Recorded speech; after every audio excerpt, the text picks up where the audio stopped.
ಇನ್ನು ರಾಜ್ಯದಲ್ಲಿ ಮುಂಗಾರು ಮಳೆ ರೈತರ ಮೊಗದಲ್ಲಿ ಮಂದಹಾಸ ಮೂಡಿಸಿದೆ. ಇದೇ ಮಳೆ ಅನ್ನದಾತನ ಕಣ್ಣೀರಿಗೂ ಕಾರಣ ಆಗಿದೆ.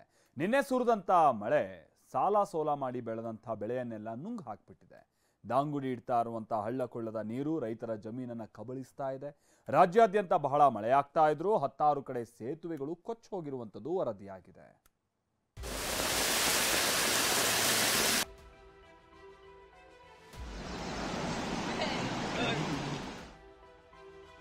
ರಾಜ್ಯವನ್ನೇ ಆವರಿಸಿದ ನೈಋತ್ಯ ಮುಂಗಾರು.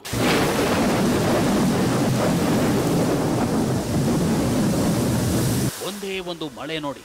ನಿನ್ನೆ ಸುರಿದ ಅದೊಂದು ಮಳೆ ಬಳ್ಳಾರಿ ಜಿಲ್ಲೆ ಸಂಡೂರು ತಾಲೂಕಿನ ತಿಮ್ಮಲಾಪುರ ಬಳಿ ಸೇತುವೆಯನ್ನೇ ಧ್ವಂಸ ಮಾಡಿದೆ.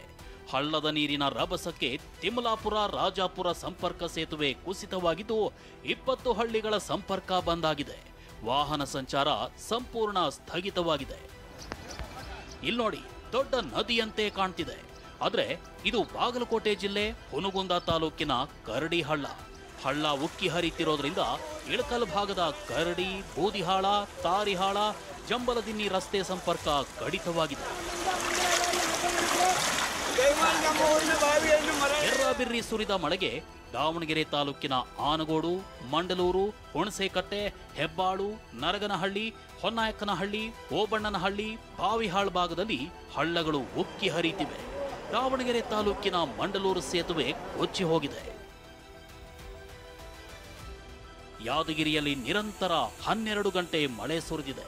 ಯಾದಗಿರಿ ನಗರದ ಹೊಸಳ್ಳಿ ಕ್ರಾಸ್ ಬಳಿಯ ಬಡಾವಣೆಯಲ್ಲಿ 4-5 ಮನೆಗಳಿಗೆ ನೀರು ನುಗ್ಗಿದೆ. ಶ್ರೀಕೃಷ್ಣ ದೇವಸ್ಥಾನಕ್ಕೂ ನೀರು ಹೊಕ್ಕಿತ್ತು.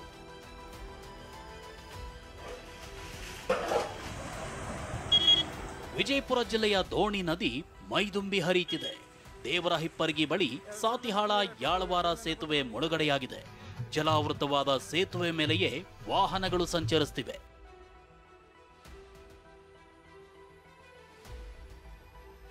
ಜೋಳ, ಬಾಳೆ, ಅಡಕೆ ಸೇರಿ ಹಲವು ಬೆಳೆ ನೀರು ಪಾಲು. ಮುಂಗಾರು ಅಬ್ಬರಕ್ಕೆ ಅನ್ನದಾತರು ಕಂಗಾಲಾಗಿದ್ದಾರೆ.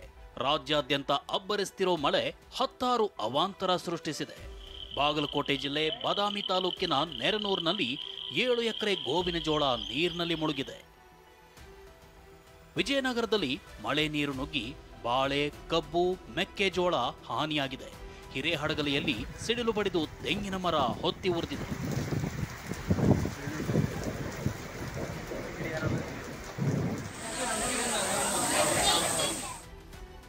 ಇನ್ನೊಂದು ವಾರ ಮಳೆಯಾಟ, ಯೆಲ್ಲೋ ಅಲರ್ಟ್.